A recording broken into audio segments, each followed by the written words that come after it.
Vous écoutez le journal d'Iggy, chapitre 67. Pourquoi tu dois investir dans l'ergonomie équestre. Bonjour et bienvenue dans le podcast qui raconte le quotidien en tant que propriétaire de chevaux. Moi c'est Fanny, je suis cavalière et propriétaire d'une jeune jument qui s'appelle Iggy. Avant de me lancer dans cette aventure dont j'ai toujours rêvé, je me suis posé énormément de questions. Et il m'a manqué un support pour pouvoir faire mes recherches, pour pouvoir m'aider, me guider à travers ce parcours.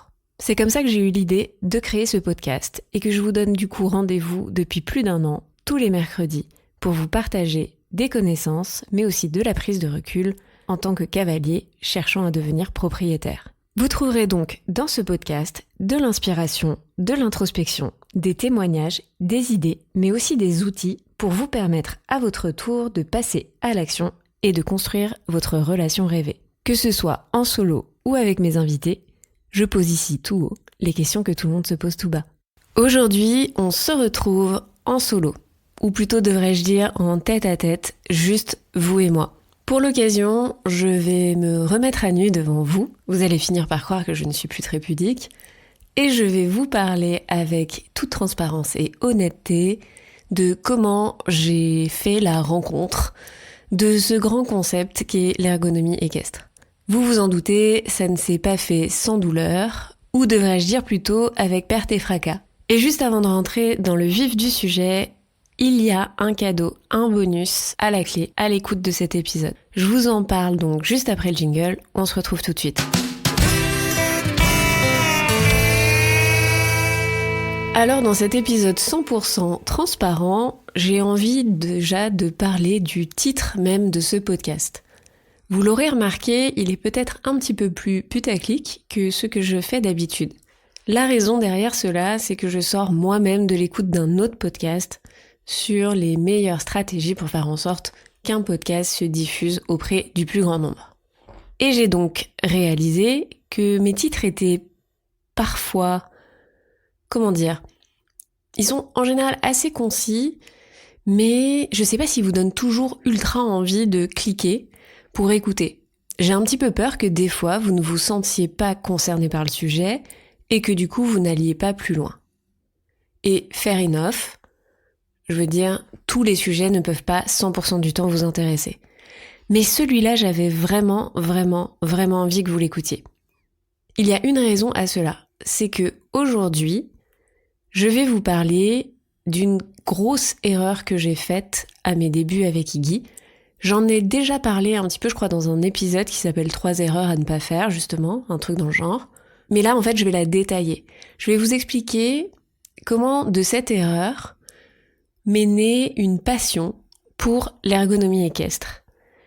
Et je vais aussi vous avouer tout de suite que cette erreur m'a coûté réellement cher. Parce que oui, j'ai perdu de l'argent. Donc cet épisode a un double but. Vous faire découvrir l'ergonomie équestre en tant que telle, vous parler de la formation que j'ai suivie aussi, et en bonus de vous délivrer un petit mémo avec l'ensemble des questions que vous devez vous poser avant de choisir une formation. Si j'ai décidé de vous offrir ce petit bonus, ce petit mémo, c'est parce que souvent on m'a posé la question de comment je choisissais mes propres formations. Alors je me suis dit, autant vous réunir ça dans un même endroit. Mais tout d'abord, revenons donc, si vous le voulez bien, au contenu même de cet épisode, autour de la question de l'ergonomie équestre. J'ai décidé de le faire un petit peu à l'ancienne et donc de découper cet épisode en 3 temps. Le premier temps, c'est vous expliquer le concept de l'ergonomie équestre, qui n'est pas du tout le mien, mais qui est, je ne sais pas si on pourrait considérer ça comme une discipline, un concept. Une discipline me semble un bon mot. Mais qui en tout cas a été pour moi une véritable révélation dans ma propre vision finalement de qu'est-ce que l'équitation et qu'est-ce que la relation au cheval à travers l'équitation. Une deuxième partie donc sur quelle est la situation qui m'a amenée à découvrir l'ergonomie équestre, quelle est l'erreur que j'ai faite. Et c'est là où je vais me mettre à nu parce que j'aimerais vraiment que vous rentriez dans ma tête pour comprendre la suite logique de raisonnement qui n'était pas illogique mais pas très bon non plus puisqu'ils m'ont amené à faire cette erreur et si je peux vous l'éviter, tant mieux. Et ensuite mon retour d'expérience par rapport à la formation que j'ai suivie en ergonomie équestre donnée par Eugénie Cotreau, qui sera, je vous le dis tout de suite, mon invitée du podcast la semaine prochaine et qui est également la professionnelle qui a accepté de me rejoindre pour donner la toute première masterclass live sur la thématique de quelle selle pour débourrer le jeune cheval. Comme je sais, chers auditeurs, que vous êtes très intelligents, je pense que vous avez fait le lien entre probablement cette erreur dont je veux vous parler, le sujet de la masterclass, et donc le contenu même de cet épisode. Sans plus attendre, passons donc à la définition de l'ergonomie équestre. Pour celles et ceux qui connaissent Eugénie, son travail, et qui la suivent, vous savez donc qu'elle est saddle fitter. Mais en fait, l'approche d'Eugénie va beaucoup plus loin. Et c'est pour ça qu'elle a inventé, en quelque sorte, ce terme d'ergonomie équestre. On peut définir l'ergonomie comme l'application de connaissances scientifiques à la mise en place de solutions pratiques. Donc là, on voit tout de suite adaptation des outils, des tâches, de l'environnement, tout cela dans le but d'accomplir, de remplir des objectifs de la manière la plus optimale possible. Quand vous travaillez en entreprise, on va parler d'ergonomie du matériel, et cette ergonomie du matériel et de l'équipement, il peut être lié par exemple à votre bureau, à la chaise sur laquelle vous vous asseyez si vous travaillez dans un environnement d'entreprise, mais par exemple si vous travaillez en extérieur, ça peut être aussi l'ergonomie de votre vêtement. Une bonne chaussure de sécurité comportera forcément une partie rigide pour protéger votre pied, mais également une forme de souplesse pour vous permettre de pouvoir rester dans ces fameuses chaussures toute une journée. Il y a plein de sports dans lesquels l'ergonomie joue un grand rôle. Et finalement, en équitation, c'est là où Eugénie a mis le doigt dessus, nous avons aussi besoin d'ergonomie. Dans l'équipement de l'humain, mais aussi dans celui du cheval. D'ailleurs, il y a double dose d'ergonomie. Cet équipement se résume généralement à la selle, mais aussi au filet, au licol, bref, tout autre matériel qui nous sert finalement de lien pour monter à cheval. Si on suit la logique de cette définition, on se rend bien compte que le fait de seller un cheval, ce n'est pas juste trouver une selle, c'est adapter un équipement qui va fonctionner pour l'homme et le cheval. Et déjà, ça, c'est un énorme point, hyper important, dans la vision de l'ergonomie équestre. Votre équipement n'est pas fait pour vous séduire simplement vous, par son côté joli, esthétique ou fonctionnel qui correspond à vos attentes, mais qui serait pas du tout adapté anatomiquement à votre cheval. Mais ça vaut aussi pour l'inverse.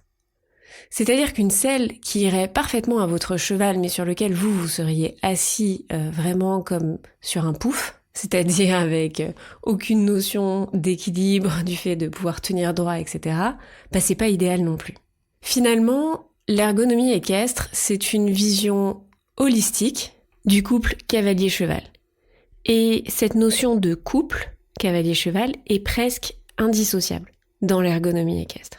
Je vais m'arrêter là pour la définition même de l'ergonomie, mais gardez en tête cette notion de vision holistique que je reprendrai plus tard quand je vais vous donner mon retour d'expérience sur la formation d'Eugénie. Venons-en à la deuxième partie de cet épisode sur le pourquoi du comment. Aujourd'hui, je vous parle d'ergonomie équestre, comment je l'ai découverte, suite à quel scénario j'ai décidé de me former et quelle incidence ça a eu. Quelques mois après l'arrivée d'Iggy, j'ai commencé les cours de travail à pied. Ma jument était encore assez jeune puisqu'elle venait juste d'avoir 3 ans. Elle était clairement pas vraiment formée physiquement. En tout cas, elle avait sa taille à peu près adulte, mais elle avait vraiment un gabarit pas du tout abouti en termes de muscles, en termes de squelette. Et émotionnellement, je dirais aussi que même si j'avais plutôt une jument assez attentive, j'avais pas forcément une jument qui prenait la peine de bien exprimer ce qu'elle avait à dire. Et je ne sais pas pourquoi j'ai décidé de me précipiter sur cette question de la selle. Enfin si, je pourrais dire très rapidement qu'il y avait un condensé de première fois. Vous savez, la première fois que vous faites quelque chose et donc vous savez pas trop par où commencer et vous avez tendance parfois à trop vous presser. Et cette sensation d'urgence parce que c'est un peu les premiers sujets, les premières problématiques auxquelles on est confronté, donc ça devient un petit peu notre obsession. J'ai du grain à moudre, allons-y, lançons-nous. Réfléchissons d'abord au projet selle. Je savais qu'en tant que jeune propriétaire d'une jeune jument, l'étape du débourrage allait arriver, à un moment donné ou un autre. Et puis, je n'avais même pas de selle tout court. Donc, même si je savais que Iggy avait déjà eu une selle sur le dos, sans cavalier, mais une selle quand même, je pouvais pas continuer cette habituation à la selle et je pouvais pas non plus continuer cette habituation à un poids sur son dos pour travailler sa musculature avec petit à petit une charge de plus en plus importante sur son dos. La question donc de la selle m'a vite travaillé. Et là, j'avais déjà pris conscience que ma jument allait grandir, ma jument allait changer et qu'il me faudrait une selle donc qui puisse s'adapter. Mais voilà, c'est la seule donnée avec laquelle je suis partie en chasse, entre guillemets, en recherche de ma selle. Je vous fais un petit fast-forward parce que sinon on ferait un épisode de 50 minutes entièrement dédié à cette erreur. Mais grosso modo, j'ai fait intervenir d'abord un saddle fitter, puis un sellier. J'ai essayé de comparer les deux avis et je me suis lancée dans une selle certes adaptable, mais j'ai fait un mauvais choix. La réalité, c'est que cette selle ne convient pas vraiment à Iggy maintenant qu'elle a changé de gabarit. J'ai perdu beaucoup d'argent, environ 1000 €, ce qui n'est pas rien, et je me suis beaucoup énervée. Pour plein de raisons différentes, qui est que j'ai d'abord attendu 8 mois que la selle soit fabriquée, donc finalement j'ai perdu 8 mois quand même dans le projet d'avoir une selle. Et puis une fois que la selle était là, Iggy avait déjà tellement changé en termes de morphologie qu'il a fallu renvoyer la selle pour la refaire adapter, qui a remis encore un mois, qui du coup, quand elle est arrivée, je me suis rendu compte, ne marchait plus du tout sur ma jument. Et ensuite, j'ai découvert avec stupéfaction que une selle, c'est comme une voiture. À partir du moment, même si elle est neuve et que vous ne vous en êtes jamais servi, vous l'avez en votre possession. Si vous souhaitez la revendre, il y a une décote. Et vous perdez presque 30% du prix direct. Voilà. Ça fait mal, mais une fois dit comme ça, mis bout à bout, je vais pouvoir faire avec vous la partie intéressante de cet épisode qui est l'analyse de mes erreurs dans ce processus. Et oui, je parle bien de processus parce que c'est toute une réflexion avec une suite logique ou illogique de raisonnement liée à un manque de connaissances, qui m'a amené derrière à m'intéresser à l'ergonomie équestre et aussi à faire le choix de me former. Je ne suis pas en train de dire à tout le monde que vous devez vous former. Pour ça, il y aura le mémo avec la liste des questions que vous devez vous poser pour choisir une formation. Mais on sait que l'apprentissage continu, d'une certaine manière, dans la vie de propriétaire, est un point important, puisque on va tout le temps devoir répondre à des nouvelles problématiques qui touchent à plein de domaines différents. Et bien sûr qu'on peut s'entourer de professionnels compétents, mais pour pouvoir discuter à armes égales, d'une certaine manière, pour pouvoir être sûr d'avoir le même dialogue et de prendre les bonnes décisions, on doit quand même avoir un minimum de connaissances sur tout un tas de sujets. Alors, rentrons dans le détail de l'analyse de mes erreurs. La toute première que j'ai identifiée, c'est en quelque sorte que je n'ai pas réellement interrogé les bonnes personnes. En fait, je me suis fiée à des titres. C'est-à-dire que avant Iggy, je n'ai jamais eu à me poser la question d'acheter une selle. J'ai toujours rêvé par contre d'avoir une selle. J'ai peut-être même un peu cristallisé certains fantasmes autour du fait d'avoir une belle selle. Mais la réalité, c'est que je n'ai jamais eu de selle, mes parents ne m'ont jamais offert de selle, et finalement tant mieux, parce que quand on s'intéresse à l'ergonomie équestre, on comprend vite qu'il n'y a rien de plus ridicule que de dépenser des centaines voire des milliers d'euros dans une selle si on n'a pas de cheval. Vous l'aurez compris, aucune selle ne correspond à tous les chevaux. C'est juste impossible. Revenons donc sur cette première erreur qui est que je n'ai pas interrogé les bonnes personnes. Dans ma tête, le raisonnement c'était selle, saddle fitter, sellier. Ce qui en soi est plutôt logique. Le problème dans tout ça, c'est que ça m'amène à ma deuxième erreur. Je n'ai pas pris le temps de suffisamment me documenter avant. Je n'ai pas pris le temps d'avoir une base de connaissances suffisante sur le sujet pour savoir qui faire intervenir et comment choisir mes professionnels. Et c'est bien pour ça que ma première erreur reste de ne pas avoir interrogé, je pense, les bonnes personnes au tout départ, parce que elles n'avaient pas suffisamment ce rôle de conseiller pour me poser des questions sur à quelle étape du travail j'étais avec ma jument. Déjà, ils auraient dû se rendre compte que ma jument n'était pas débourrée. Que je m'apprêtais à dépenser une grosse somme d'argent dans une jument de 3 ans qui allait changer du tout au tout. Et que, vous le verrez dans l'épisode de la semaine prochaine avec Eugénie, et vous le verrez surtout dans la masterclass, même si les selles sont certes adaptables, tout n'est pas adaptable sur une selle. Donc il faut quand même qu'il y ait une base, un socle sur votre selle de départ qui soit OK ergonomiquement avec le profil de votre cheval. Donc cette première erreur, c'est que les personnes que j'ai interrogées successivement ont vu un peu l'appât du gain, je pense qu'il faut le dire très clairement, très honnêtement, et n'ont pas su forcément me confronter à mes prises de décision pour me dire que c'était peut-être pas le bon moment de faire cette dépense-là ou de voir les choses sous cet angle-là. Et déjà ça, c'est un défaut de conseil. Ma deuxième erreur, donc revenons dessus, c'est que comme je me suis pas assez documentée personnellement, je pouvais pas vraiment discuter à armes égales avec eux.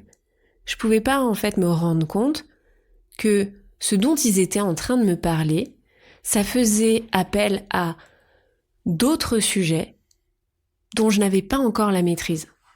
Je n'ai pas pu poser les bonnes questions à ces personnes. Parce que, clairement, c'est comme si j'étais un peu venue les mains dans les poches. Et ça, je crois que c'est l'erreur sur laquelle je m'en veux le plus. Parce que d'habitude, quand un sujet me plaît, justement, je fonce pas forcément tête baissée. Je me documente, je prends le temps, je lis des billets de blog, je me fais un avis. Enfin, quand je vois que j'ai sorti tout un programme pour accompagner les gens sur comment acheter leur cheval, parce que justement la planification est hyper importante pour moi, le fait d'avoir la vue générale, la vérification des angles morts, tout ça. Et puis là, rien du tout. J'ai foncé. J'ai foncé tête baissée. Alors, après m'être auto-tapé dessus pendant 1 minute, prenons quand même un petit peu de distance. Je me suis posé des questions. Je me suis juste pas assez posé de questions ou j'ai pas suffisamment cherché de réponses par moi-même. Parce que les questions qui tournaient dans ma tête, c'était: est-ce que je prends tout de suite une vraie selle adaptable ou est-ce que je prends une selle d'occasion? Et très vite, j'ai eu peur de la selle d'occasion. Parce que je voyais bien que j'étais pas capable de savoir choisir une selle. Que j'avais pas la connaissance pour tout simplement savoir si la selle était adaptée ou pas à Iggy. Donc j'ai fait le choix de m'en remettre à des professionnels. Ça veut dire que je me remettais uniquement à leur jugement, à leur expertise, et c'est là que c'est problématique, parce que ça m'amène à ma 3e erreur. Arriver sur sujet sans aucune connaissance, qui sont finalement pas si compliqués à avoir, sur les repères anatomiques importants à connaître dans le choix de l'équipement. Et pourquoi je dis que ces repères anatomiques sont importants? Parce qu'une fois que vous aurez votre selle, la réalité, c'est que votre cheval va continuer d'évoluer. De par son âge, si c'est un jeune cheval, mais aussi de par son mode de vie. Un cheval qui vit au pré toute l'année a de fortes variations de poids, ou plus ou moins fortes variations de poids, entre l'été et l'hiver. Ça veut dire que forcément, pour que votre équipement tienne sur votre cheval, il va falloir un minimum d'adaptation. Parce que si votre cheval prend 80 kilos entre l'hiver et l'été, lié au printemps et à l'arrivée de l'herbe fraîche, ces 80 kilos, va bien falloir les caser sous votre selle. C'est comme nous, si on prend 10 kilos, ça va être compliqué de rentrer dans le même pantalon d'équitation. Là c'est un peu pareil, pardonnez-moi l'image. Donc, finalement, la prise de repères anatomiques et la compréhension de ces repères anatomiques, c'est pas juste une question de savoir choisir la selle à un instant T. C'est savoir juger tout au long de votre vie commune avec le cheval, de l'importance même d'avoir les bons réflexes limites pour vérifier l'adaptabilité de votre équipement au quotidien, de manière régulière. Et puis, quand on n'a aucun repère sur le sujet, aucune connaissance, on ne peut pas avoir d'esprit critique. On ne peut pas savoir en fait si on doit poser plus de questions et comment on doit les poser. Ce qui m'amène donc à cette 4e erreur qui a été de me précipiter.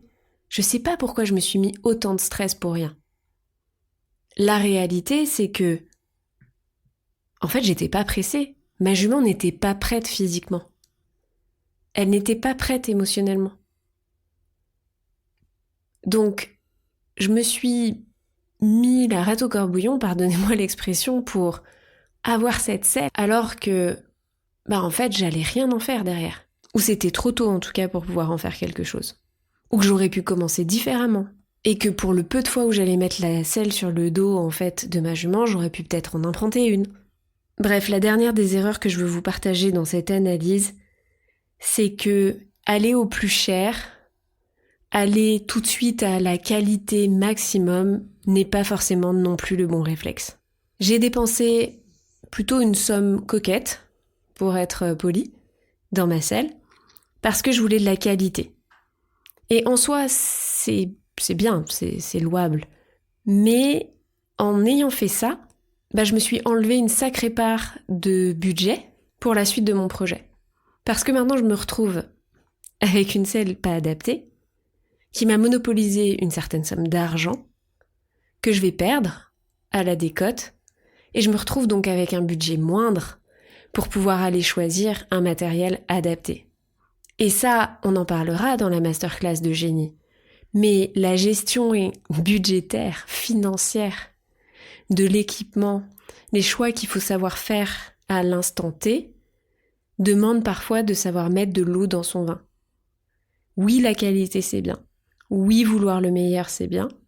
Mais il y a certains moments de votre future aventure, certains moments de vie, dans le parcours que vous allez avoir avec votre cheval, où c'est pas indispensable. Quand j'ai fini cette analyse, qui m'a pris quand même du temps parce que, on va pas se mentir, je me suis pris une bonne baffe dans la figure. En fait, c'est à peu près au même moment où je suis tombée sur le programme de Blooming Riders qui présentait en fait Eugénie. Et là, illumination du coup. Forcément, j'étais en plein dedans. C'était mon cœur de problématique et j'avais le sentiment d'avoir fait une grave erreur.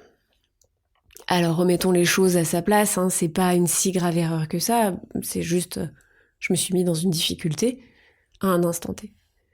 Donc forcément, j'étais dans un état un peu de vulnérabilité, on va dire profonde. Et quelques mois plus tard, quand Eugénie a sorti sa première formation pour les non-professionnels, qui visait à comprendre justement l'ergonomie équestre, à faire une introduction sur l'ergonomie équestre et sur la capacité à devenir plus ou moins autonome dans la gestion de son équipement et de son matériel, là, bingo, j'avais envie de m'inscrire. Je vais donc vous parler maintenant du retour de la formation d'Eugénie en tant que telle pour la 3e et dernière partie de cet épisode. La première des choses que je peux dire, c'est que la formation d'Eugénie est une formation finalement pour tout niveau. Je pense que même si ça fait plusieurs années que vous êtes propriétaire d'un cheval, que vous avez peut-être déjà eu une selle, la formation est faite pour vous. Les connaissances qu'elle y transmet sont honnêtement indispensables, mais il n'y a pas de date de péremption, d'une certaine manière. La formation démarre d'ailleurs par une première partie finalement sur les connaissances générales à avoir sur le cheval, et ces connaissances dépassent même les connaissances primaires autour de l'équipement. Elle explique cette fameuse vision holistique où, finalement, le fait de venir mettre une selle sur le cheval, c'est la dernière brique, la dernière étape dans votre vie de cavalier propriétaire. Parce que mettre une selle à un cheval qui n'est pas en état physique de porter le cavalier, alors c'est comme vouloir mettre des chaussures de randonnée à quelqu'un qui aurait un pied plein d'ampoules. A priori, ce sera pas suffisant pour permettre à ce cavalier de partir sur un 10 km. Cette première partie m'a profondément marquée parce que ça m'a permis de mieux comprendre l'éthique de travail d'Eugénie et aussi ça m'a renforcée dans mes nouvelles convictions sur comment choisir un bon partenaire, plus qu'un simple professionnel. Par quels critères filtrer si ce professionnel était fait pour travailler avec moi, correspondait à mes attentes à moi et à celles de ma jument. Cette première partie m'a aussi permis de renforcer cette croyance que tout était interdépendant chez le cheval ou que tout est multifactoriel. Du mode de détention à l'alimentation, aux soins prodigués au cheval, à la rigueur quotidienne, à la routine que vous allez mettre en place, au travail qui va être demandé, aux méthodes de travail que vous allez utiliser, etc. C'est bien cet ensemble, cette vision holistique qui va permettre d'arriver à un cheval bien dans sa tête et bien dans ses baskets pour pouvoir vous porter sur son dos, pour pouvoir vous permettre d'accomplir vos rêves de cavalier. Le matériel derrière, c'est juste le lion. C'est l'équipement qui va vous permettre d'être porté par le cheval. Mais si vous n'avez pas ces premières bases, alors vous ne pouvez pas aller plus loin. Passons maintenant à la partie vraiment technique de tout le contenu autour de l'ergonomie équestre qui est détaillé en plusieurs chapitres. Franchement, l'ensemble des vidéos est super qualitative, le discours d'Eugénie y est très pédagogique, c'est-à-dire que si vous avez même pas une once de connaissances de base sur l'ergonomie, l'anatomie ou le matériel, justement, toutes ces bases, toutes ces fondations sont reprises dans la formation. Eugénie n'hésite pas non plus à faire intervenir d'autres professionnels qui vont venir compléter sa vision, renforcer les différents sujets qu'elle aborde tout au long du programme. De nombreux cas pratiques, des cas d'études sont également présentés au fur et à mesure du programme. Et ça, pour moi, c'est le vrai plus. Parce que finalement, c'est pas simplement un programme pour savoir choisir sa selle. C'est un programme qui va vous permettre d'apprendre à observer le corps de votre cheval. Observer sa conformation, observer sa posture, prendre conscience de l'importance du travail postural, prendre conscience de l'importance de cultiver son œil sur la détection de boiterie, la détection de problèmes de cadence, la détection de problèmes de biomécanique en quelque sorte, pour pouvoir adapter le travail postural, le travail de musculature de votre cheval et enfin venir rajouter la brique de l'équipement. Pour moi, finalement, ça a été un véritable déclic sur la gestion, d'une certaine manière, du travail de ma jument. C'est une formation, pour les amoureux de l'équitation, ceux qui veulent bien faire, ceux qui veulent comprendre concrètement comment travailler le cheval dans le bon sens, pour eux, pour lui. Et c'est ça, en quelque sorte, l'ergonomie. C'est certes comprendre quel est l'équipement qui va favoriser cette atteinte de vos objectifs, mais c'est aussi prendre conscience de l'ensemble des sujets et des questions, comme je l'expliquais, multifactorielles, qui vont favoriser la réussite de ces objectifs bien avant le simple choix d'un équipement. Je vous épargne le retour d'expérience sur le fait que forcément faire une formation digitale en vidéo, c'est avoir de l'autonomie, de l'indépendance, etc., etc., etc. Ça diffère en rien de ce que n'importe quelle formation, n'importe quel programme digital peut vous apporter.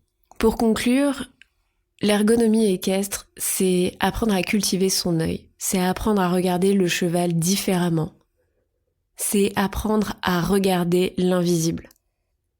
Ce que tout le monde ne voit pas à l'œil nu. Ce qui va vous permettre de faire la différence dans la gestion, comme je l'expliquais, du quotidien, dans la gestion du travail au quotidien de votre cheval, mais pas juste du travail, dans la gestion de son environnement, dans la gestion de sa détention, dans la gestion de ses soins, pour favoriser votre quotidien à ses côtés, et ainsi profiter finalement du meilleur de ce que votre cheval peut vous offrir quand vous êtes sur son dos. Je vais vous joindre bien évidemment en description de cet épisode tous les liens pour aller découvrir le programme et le détail de la formation d'Eugénie. Mais ce n'est pas tout.